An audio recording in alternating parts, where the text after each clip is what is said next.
Okay, so we continue. I think yesterday we mentioned that nothing depends on man. This is what Mother has said. So man seems to have said, okay, I have no role to play, so let me vanish. So must have noticed hall, nothing was ready. The music system was not ready.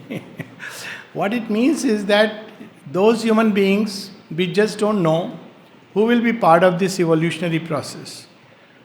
They are picked up by the divine, prepared by the divine, led to the realization by the divine. So, in that sense, nothing depends on man. But yes, we can have the joy. So, if some do it, wonderful. If not, the work does not depend on that. That is what we see in the Gita.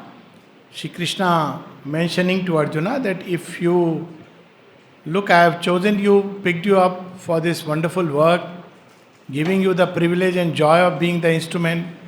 But if one begins to believe that it is because of oneself, or the divine depends on oneself, that will be a great mistake. So nothing depends on man, and yet it's so beautiful if he says a yes. When Mother was asked about why should we aspire, because in any case divine will be accomplished. So why should we aspire? Why should we pray? So the Mother gave a very beautiful answer. She said, because you too should have the joy that you are participating in this great process. So aspiration and prayer gives us the joy. He makes us aspire. Actually, when we aspire for something, when we pray for something, I am not talking of things like दोपहर का lunch अच्छा हो जाना चाहिए, not like that, but prayer which rises from the heart, aspiration, it's itself an indication that this has been granted. But he wants us to have the joy of being, collaborators of the great work. Also, when we do so, we are much more ready to receive. Otherwise, the divine, if he suddenly appears, when this is the difference between Duryodhana and Arjuna, many differences of course, but suddenly Shri Krishna shows his Vishwaroop to Duryodhana. And Duryodhana is not prepared. He has not even chosen him, not asked for him. So he says, this is chal, this is deception. This is some kind of weird maya. But when he appeared before Arjuna, he says, oh, Aneka Adbhut Darshanam. What a wonder of wonders. And he bows down to him, and this is the difference. So all this play, very often people say, why doesn't the divine straight away grant what he has to give? The whole question is, are we ready to receive? So Savitri and before that Ashupati, on behalf of us, or we can say Mother and Sri Aurobindo on behalf of us, plead our case for something which we don't want, we don't even know, we don't even care and dare, and yet they have asked for us. And that is the beauty and the joy of the new creation. So as we are seeing that there are three aspects to this boon or the promise of the Lord. The first is of course to Savitri. She is the one who has done the tapasya and gone all the way to bring the boon for us, secure the boon for us. And that is why the divine assumes the human mask, human cloak, to become human. This is the law that, human beings should be prepared. So he says, okay, human beings won't be prepared. So as a representative human being, I'll do the tapasya on behalf of everyone and go back to his own highest self and say, look here, I am ready. This is the basic plan, the way it works. And those who just by faith, by aspiration, by silent prayer, hold the hem of the divine as he moves. Literally, there is a very nice saying in Hindi, Maa ka pallu. So we are those who are holding Mother's pallu. And she moves, and the beauty is her aanchal is too long. Even as a child, it was spreading over the wide circumference of the earth. So it's not like there is a limitation.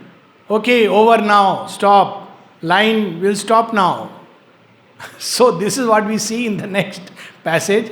The line doesn't stop. There are first few who come, like forerunners, who are for whatever their past, as it seems, and Shobindu also said, because of certain, yeah, we can say destiny, they are ready, prepared.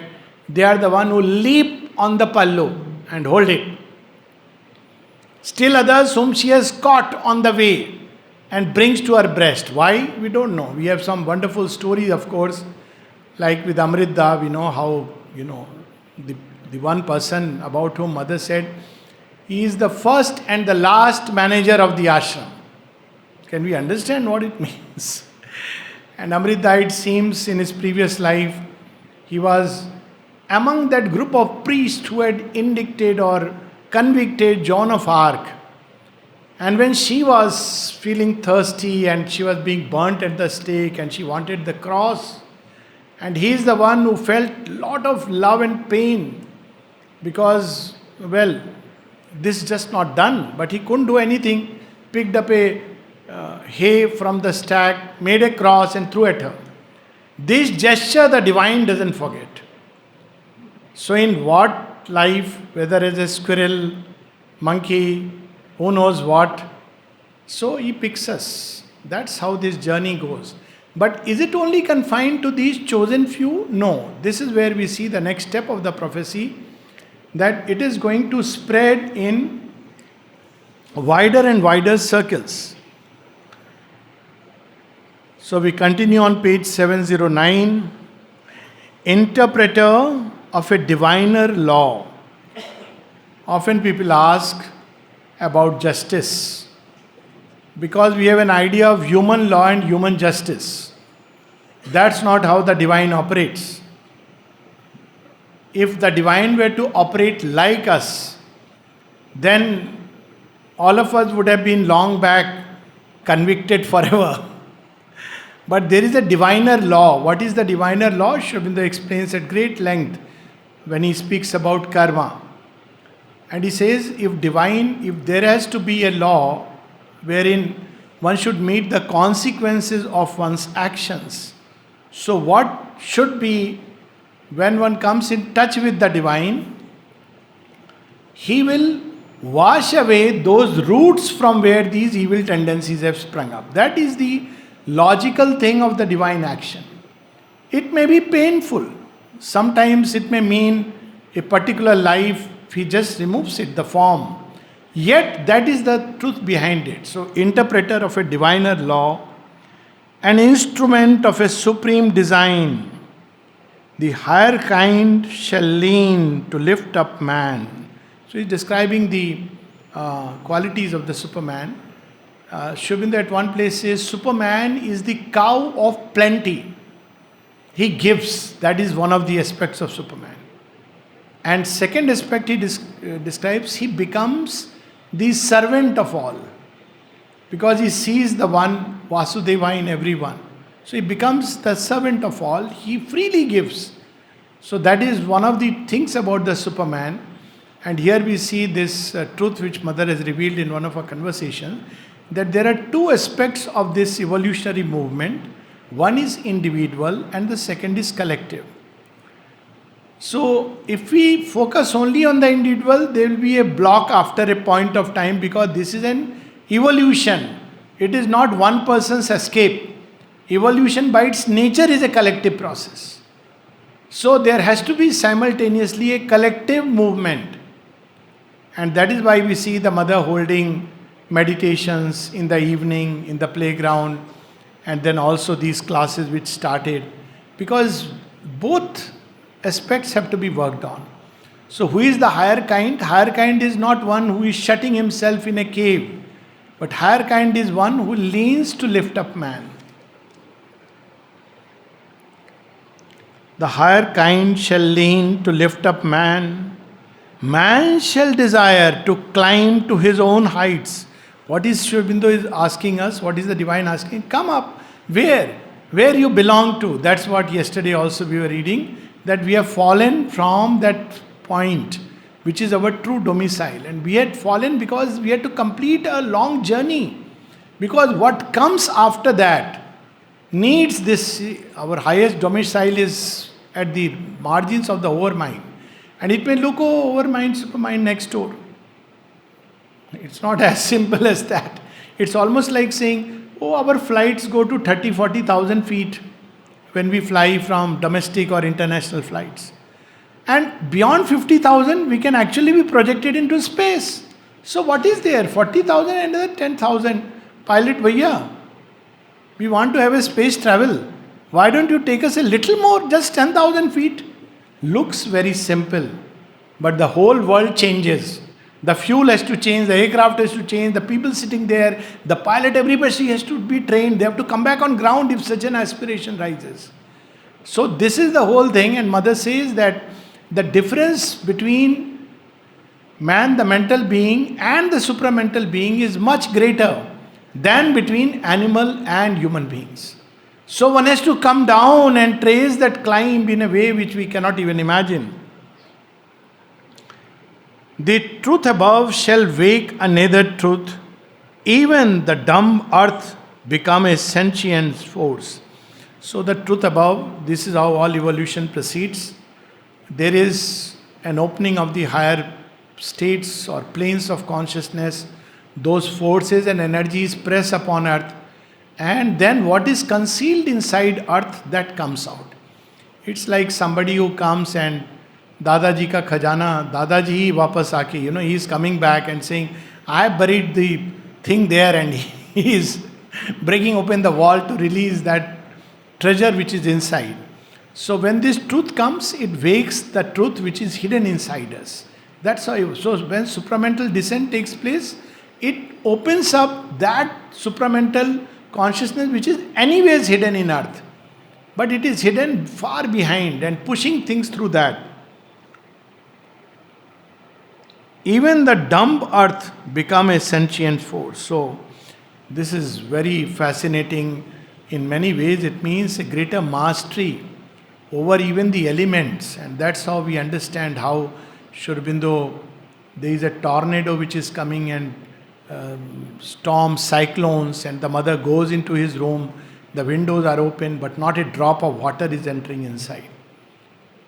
So this mastery will become more and more natural.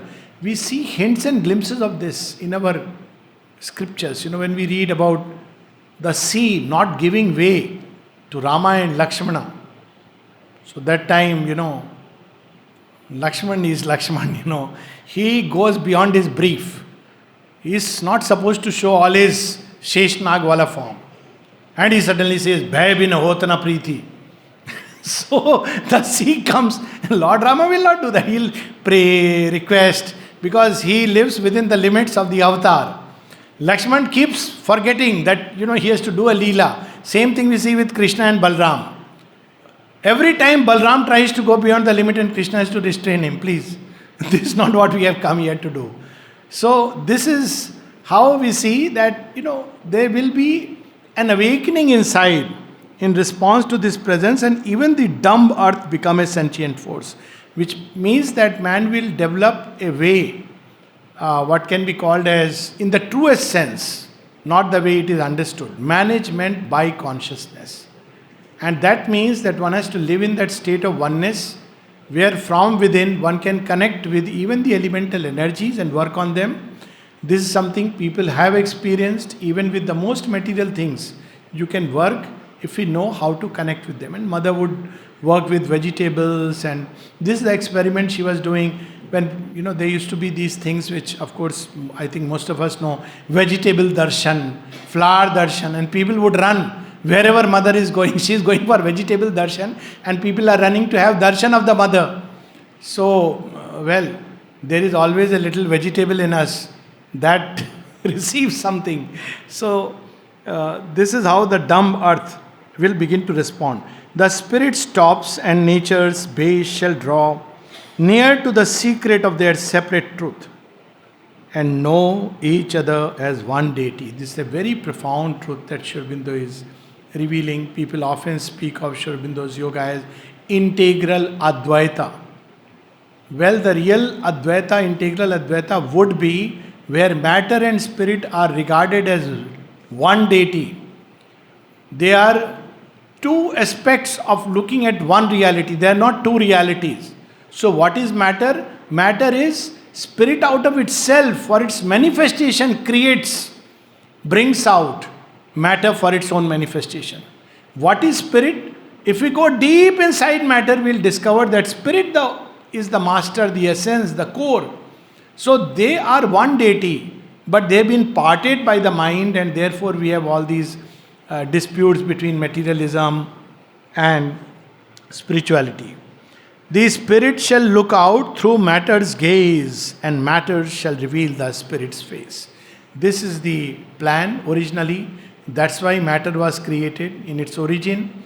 And even at some point of time, scientists were getting very close when they spoke about ether. It's the subtlest form of matter. But then came hardcore material science and debunked ether. Now they are again trying to understand ether, because you cannot explain matter on the basis of hardcore material science. So it's moving towards the same truth.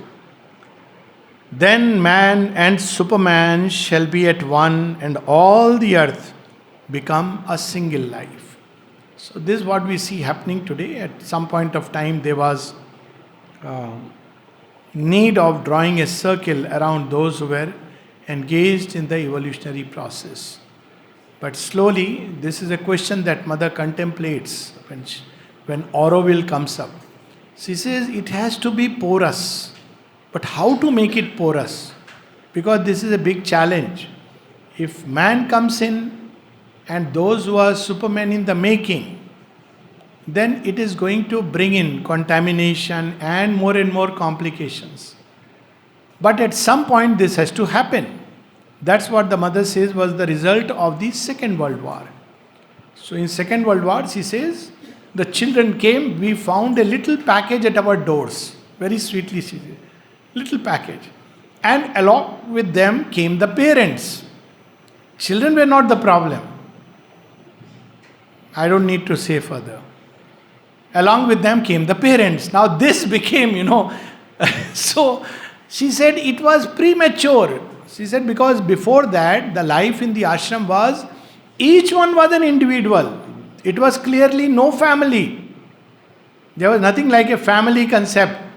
You are an individual, and she says even if the family came, the family had to be individually pursuing the yoga. It's not like bag and baggage. Let's go to the divine. And then it keeps extending. So first it becomes, okay, at least me and my partner. And then it becomes, nowadays we are not supposed to say husband, wife. No, I just learned today. You have to say they. So they and they. Then you have. Then it is children, they. Then it should be their wives or husbands, they. So they keeps enlarging. So there is no limit. So at one point of time it was not like that. And this was there in the plan, but later on. But then suddenly we see that children came and families came. Now you can't tell them that look here, leave your children and go away. They started living. So a new experiment began. And the Mother says it was premature. So, because of that, things got delayed. But then at some point we had to take it. So we took the challenge. That's how it started. So after the SAIC started, in fact when people started coming, it is then that the Mother gave this an advice to newcomers. It was not meant for those who have come. For them the only advice was always behave as if the Mother is looking at you. For indeed she is always present. But when newcomers started coming, she gave an advice. There in volume 12, page 47. It's very interesting. It was given to people who are not primarily coming for yoga, who came for children, who came for various reasons, but were taken up into yoga because, if you live near fire, you catch fire. There is no other way. So, slowly, man and Superman will become one. And all the earth become a single life. This is the inevitable destiny of such, work that Mother is doing. So those who want to look back, there was a time when everything was, empty roads. It was so beautiful. Yes, but we had to have people. Nobody is to be left aside. So slowly we see a movement which has come up, and more people from every walk of life. Everywhere they are walking in. And if people know what mother has said about them, it's something very different than the way we look at it. So we often say that, well, oh, tourist, oh, these people, that people. That's not how the Superman will look at. So mother had something very interesting to say. She says, yes, people come, they don't even know, and they go around the samadhi. But just because they have gone around, they receive the supramental vibration, they don't even know it. She was not looking at it like that. Who will come? The divine will call. We don't know. So all these distinctions are man-made. And that story where this lady, a rich Christian lady, I don't know whether she was Indian or somewhere else, so she stopped at the gate of the ashram, and the driver, he said, Amma, I want to go and do pranam. See, this is India. So she said, I don't care, it's okay, you go. So he went and did pranam and came back. By then Udarda was crossing, and he had this thought. He suddenly saw this and wanted to tell this lady, it's much more easier to make a camel pass through the eye of a needle than to make a rich man turn to God. But he didn't say. And he very proudly goes and tells mother, we are not evangelists. We are not here to, teach people and convert people. And it would have been very inappropriate. So mother, I restrained myself. Mother says, but I was the one who was planting this thought inside you. Had you told it, she would have turned. Now who knows how many lives. Sometimes a moment has a significance which goes beyond one life. So this is how there will be slowly, the whole life will be included. Even the multitude shall hear the voice. This is what we see clearly happening in, at least Sri Aurobindo's sesquicentenary, that people may say, do it this way, that way, it's okay, we understand. But the fact is, at some point of time, in whatever way, human beings are waking up to something. I saw one small little clipping somebody had sent at in XYZ place by XYZ, who in his own little way had they were a group of children. So one of them spoke like Sri Aurobindo, coming and speaking on the mic for a small little clip and went away. No, my first reaction is, don't do this. Don't do this. Sri Aurobindo, you made someone, a small child comes and says something and goes away. But then, when I didn't know where the clip has come from, suddenly the man who had done it sent me the clip. And he says, Bhaiya, this was my own little feeling that I could offer.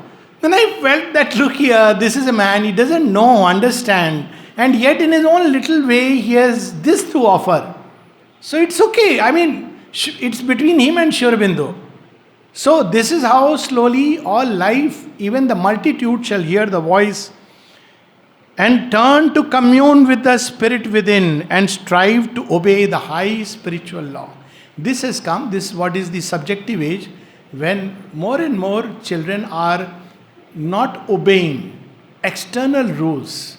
They are looking for, I'll see my calling. They use sometimes this word, what's my calling? Now Sri Aurobindo has said that this will have to pass through a phase which can be called as dangerous, which is false subjectivism. Meaning thereby you mistake the vital for the voice of the soul. Very often we see us, oh, he is my soulmate. After 2 years, another soulmate. It will happen. But she says this is the passage mankind will have to pass through. Otherwise you will remain stuck with the frame of the law. So this is what is going to happen, and man will turn within and try to commune. And strive to obey the high spiritual law. This earth shall stir with impulses sublime. Humanity awake to deepest self. Nature, the hidden Godhead recognize. So in every activity to bring the divine self, the greater self, people don't use the word divine. Uplift everything to its highest possible. This is going to be the next millennium's program. Even the many shall some answer make and bear the splendor of the divine rush. and his impetuous knock at unseen doors. So even people on the road, people who probably don't know in their own little ways, they will, sometimes you see people ask, isn't it in this movie, in this little clip, doesn't it sound like something which Sri Aurobindo has said somewhere? Well, it is true. Because people don't know. It is, at one level we see, yes, from a purely Puritan point of view, we can say it's not. But at the same time, it is equally true that it is some kind of response taking place in human beings which we don't understand. So that's how one has to look at it. A heavenlier passion shall upheave men's lives. Their mind shall share in the ineffable gleam. Their heart shall feel the ecstasy and the fire. So these new experimentation in every field, in business, in politics, in money, people will begin to do it. This is the inevitable destiny. So sublime impulses are going to move human beings. Earth's bodies shall be conscious of a soul. What a marvelous line. He's not saying human beings will be conscious of a soul. Right now when we enter into the body, we forget the soul. Poor soul is stunned. That's how the mother says it shouldn't happen. The moment you enter a body, human body of course, not God-like bodies. So, there the soul doesn't enter. So the moment you enter, you are stunned. She says it's like falling on your head. And for some time you are only asking, kaha hu, kyun, why am I here, who am I, But a time will come when from the very birth, something will be conscious of like a soul within. Right now it takes time to recover. 7 years, 14 years sometimes. But right from childhood, sublime impulses, heavenlier passion. What do you want to do? So children will not say, I want to do medicine, engineer. Anyways, those things have become stale. But something else, which is something unique, novel, which we won't be able to understand. But that's how they will. And when Earth's bodies are conscious of a soul, what it means is, we can't even imagine that the very physical, that of course, Mother has done something very beautiful. We know, 58, she integrated the supramental substance with material nature. And she says nature was refusing. She says, you have brought supramental manifestation, doesn't matter, I don't accept. Bodies are made by nature. So she says, it's a Mother Sri Aurobindo's life is a Purana of Puranas, if you really write it that way. But it's written in such a dull, dry way, born there, studied here. It loses the charm and beauty of the inner touch. So she became like nature. She says, okay, come, let's play. So they started playing.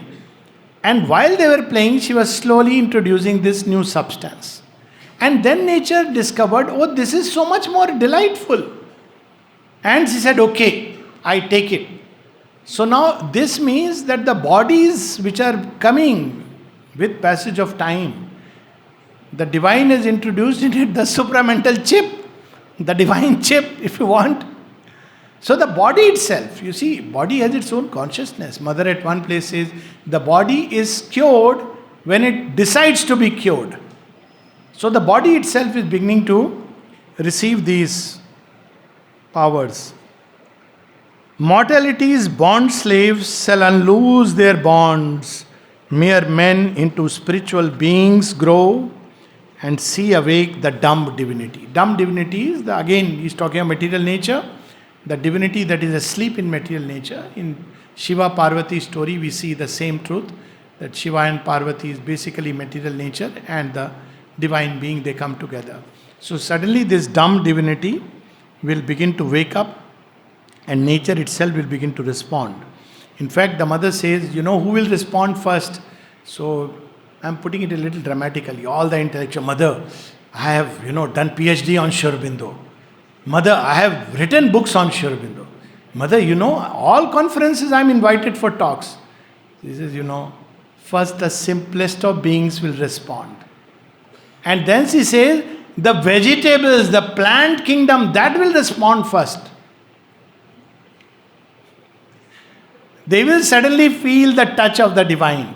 Animals and those human beings who are open from the heart through a psychic feeling.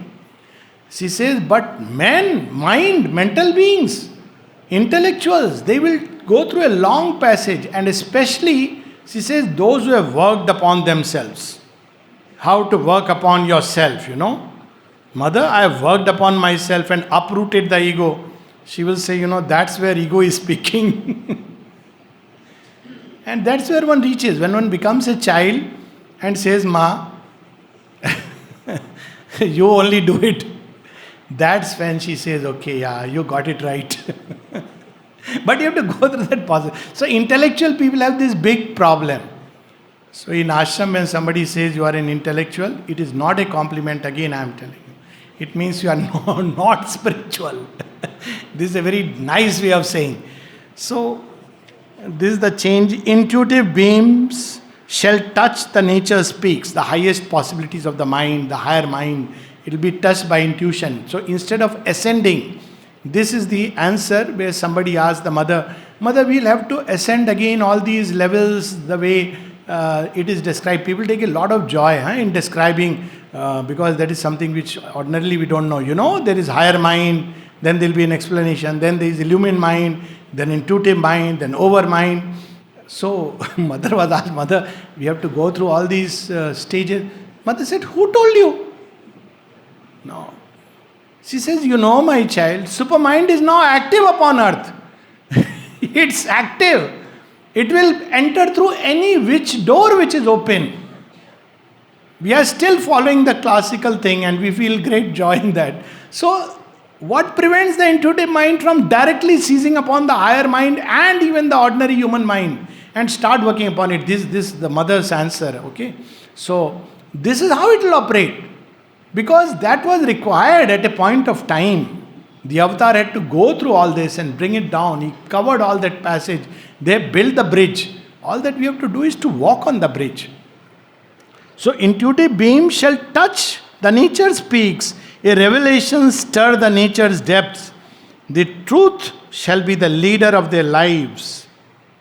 Truth shall dictate their thought and speech and act. They shall feel themselves lifted nearer to the sky as if a little lower than the gods. She's speaking of the multitude, not about the new race. Just imagine. But truth is something that the mother insists. She says it's the age of truth. Truth in speech, truth in feelings, truth in actions. This is the safety. And if we don't want to, it will come out. There is something which mother has said which is so powerful. And one learns by experience. She says, do not do anything. First she said this in the ashram context, now it is in the world context. Do not do anything which you want to hide, because nothing can remain hidden. So this is what now is happening all over the world. People feel very uncomfortable that see this much क्या पाप बढ़ गया, नहीं, सामने आ गया. What was hidden with neat covers has suddenly come out, because nothing can remain hidden. All masks are falling, because in front of that light nothing can stand masked. So we are being unmasked. We are trying to wear masks, but we are being unmasked at least at many levels. For knowledge shall pour down in radiant streams, and even darkened mind quiver with new life, and kindle and burn with the ideal's fire, and turn to escape from mortal ignorance. This is something which, I had a couple of experiences like that, my own and with some people. Even darkened minds. So, normally when you meet a being who is completely, overtaken with darkness, don't know what to do.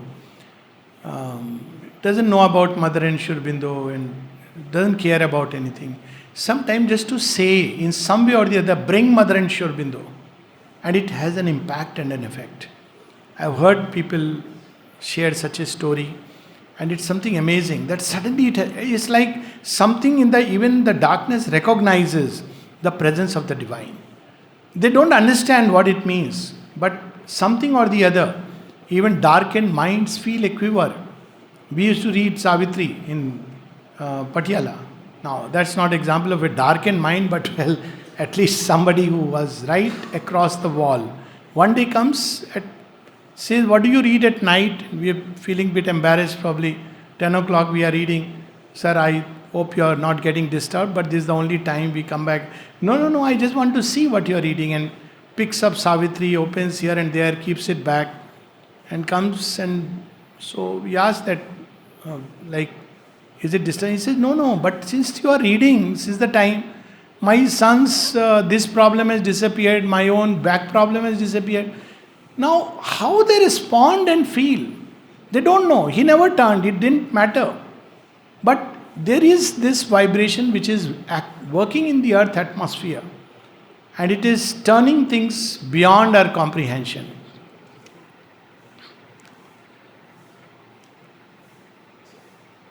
And kindle and burn with the ideal's fire and turn to escape from mortal ignorance. Yes, of course. Okay, since we are at it, I remember that funny story of somebody who came and threatened Sri Aurobindo's what was it? Birthday, don't celebrate. They, 15th August, that's time Punjab was in peak of post-Operation Blue Star. And it was like, okay, we are going to do what we have to do, you do what you have to do. And everybody advised, bring police, this, that. But just with trust in the mother, wonderful program, the man who had come to threaten, later on turned a devotee of Sri Aurobindo. It's amazing. And what a devotee. When relics came, this fellow took the box and ran away. He said, Baba ji ko thoda din mein apne baat." See, we just don't know how, when, where. All our mental calculations. So, more and more souls shall enter into light, minds lit, inspired, the occult summoner here. So this is how the movement will spread. Not through external means, it will spread. It is bound to spread. It's destiny. But the idea of propaganda is not there, and it is not we are going to spread. Evangelistic, that should not be there. How it will spread? From within. And everybody here would have his own story. How they came to know, how they came, and how they continued. It's something amazing. So here comes the secret. Minds lit, inspired, the occult summoner here. Divine is a very simple modus operandi. There is an access door open in everybody's heart whose key is only with the divine. And you just can't close it. So what he does? Quietly, he steals our heart. Kar lo kya karna hai abhi. He has stolen the heart. You just can't help. That's his way. That's how he enters from within. As a stealth of God, compel the heart to bliss and wakes us. Come here, and by the time a person wakes up, he is a changed person. He changes from within outward. That's what Sri Aurobindo always did, and this continues to be the process. So we have to just become sincere and faithful as much as we can, and there is no limit to it, to what we have been called to. And naturally then something will radiate, and the divine will do what he has to do. But it's not our work, it is the divine's work, and he is doing it. And lives blaze with a sudden inner flame, and hearts grow enamored of divine delight. You see, that's how it happens when people come here. They don't know for what reason. Suddenly, they are captured.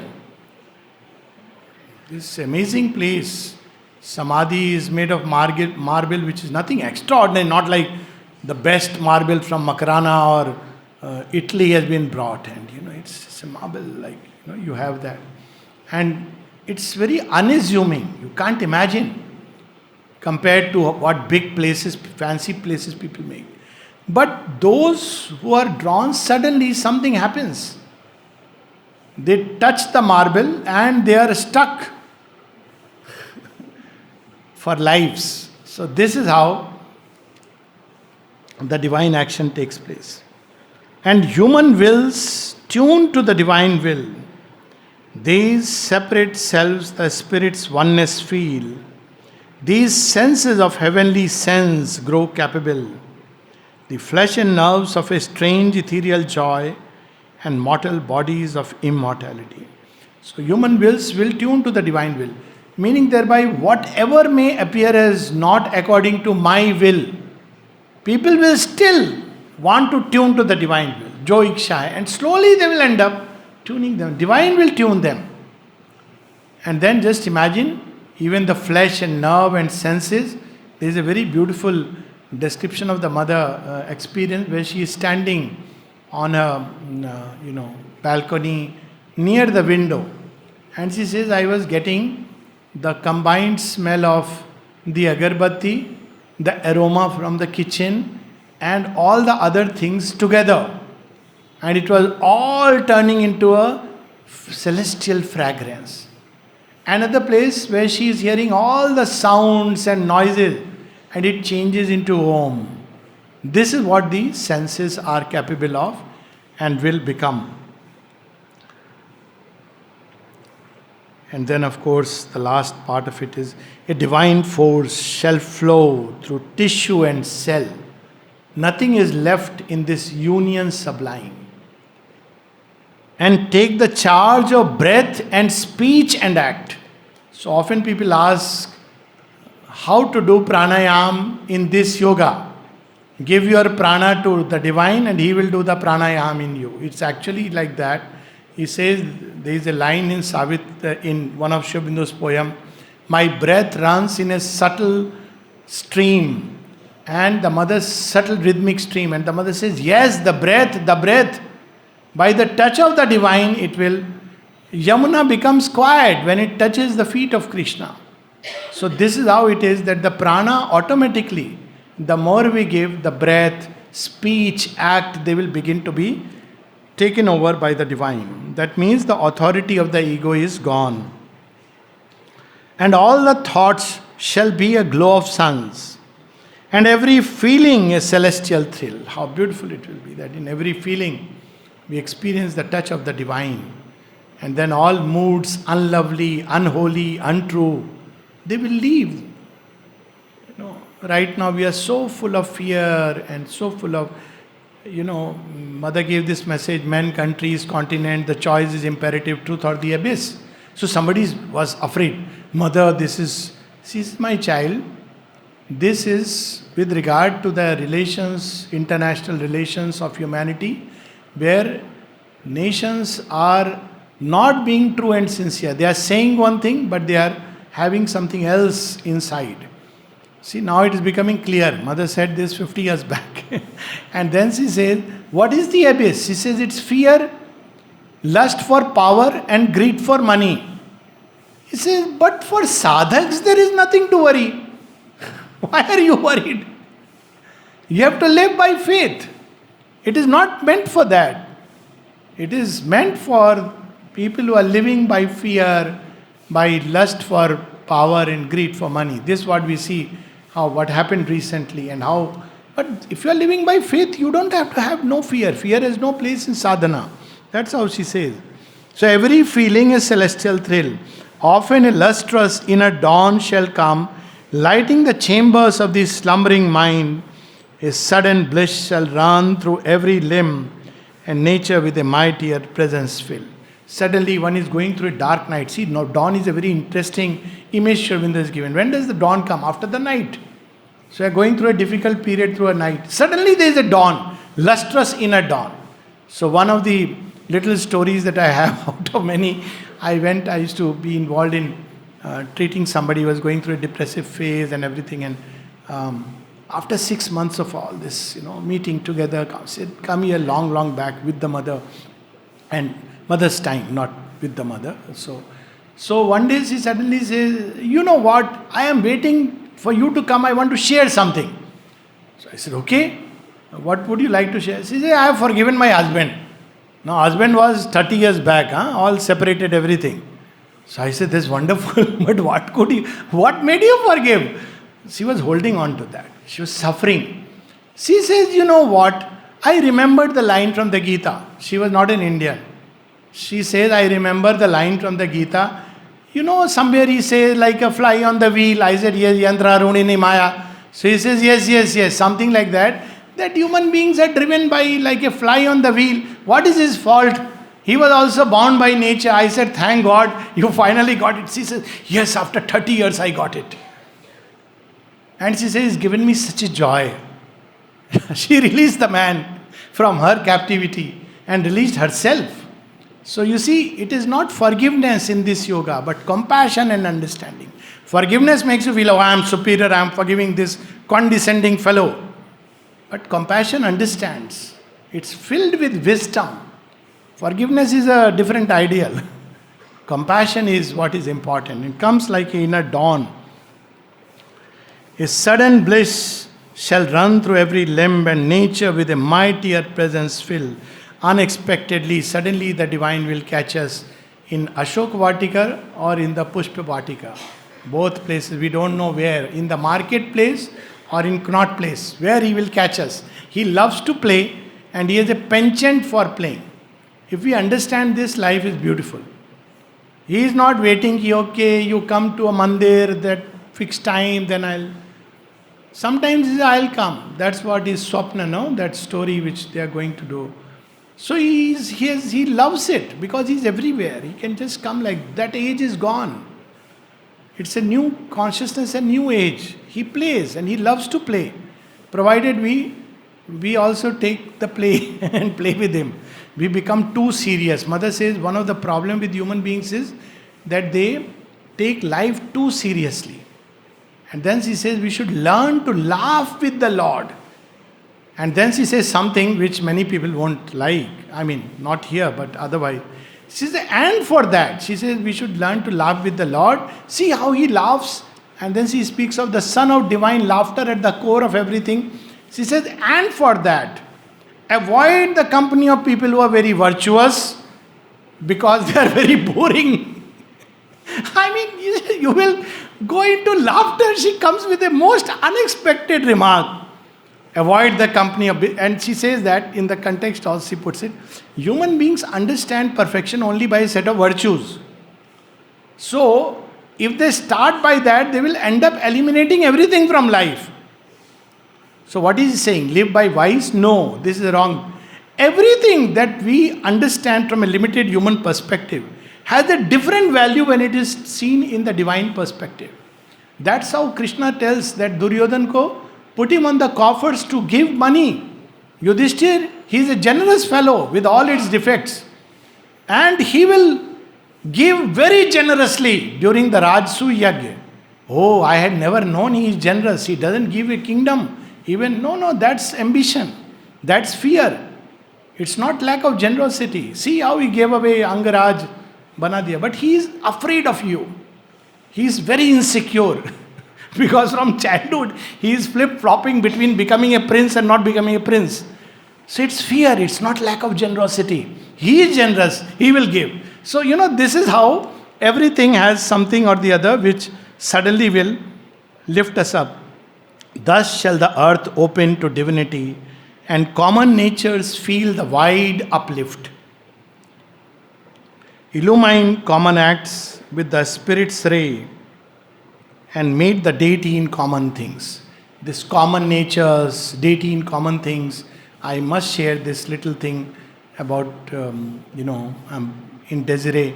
So, there was a good lady servant who used to work and worker. And then she left, then another one came. And I was told, she is very anger prone. I said, that's okay, whatever I got to do with it. She'll not get angry with me. She was a very nice lady, at least in the working, but very clean. So meticulous clean. And then she started arranging flowers on her own. She would bring flowers. On Sri Aurobindo's birthday, she got 2 plants of roses on her own. Does nothing. And I told her, Amma, take some money. No, cast. Then I was so touched. I saw her on Darshan day. She's in a hurry. I'll come at 1 o'clock. I'll do. I said, okay, if you have work, you go. You don't have to. No, I'll come and finish the work and go. So at 1:30, I asked her, you were supposed to go at 1:30. I was told, you go, don't worry about it. No, I have little time at hand. I said, but what is the urgency? I thought something has happened. She said, my darshan token is at 2 o'clock. The only lady in that whole thing who goes for darshan and goes every day to the ashram. So I thought, mother, such so gratitude I felt. At least one who comes to work has this kind of thing. And I was told she is very anger prone. So it was dumped that maybe I have some peace giving qualities. So, but I realized I have to learn so much. Every day she'll cut some flowers and put. See, we don't understand. We have our own strange criteria about people. I have seen many women here in Tamil Nadu, that sense of beauty, arranging kolam, the way, it's something amazing.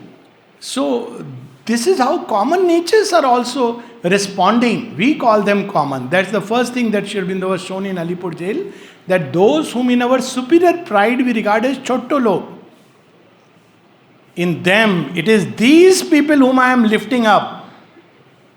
Just imagine, whom I am lifting up. Shri Krishna Vasudev doesn't tell him, I have marked in my list all the professors from JNU and Harvard. No. He says, these are the people I am lifting up. And then he looks at them and sees some of them with darkened bodies and darkened minds and misused bodies. And there he sees Narayana. So what do we understand? Basically, the sooner we understand that we don't understand, the sooner we will understand. Avijñātam vijanata. And last 3 lines. Nature shall live to manifest secret God. The spirit shall take up the human play. This earthly life become the life divine. So more and more we have to invoke the spirit, that's the Divine Mother in Sri Aurobindo. Hand over ourselves and tell her, Aapka bandar, aap nachao.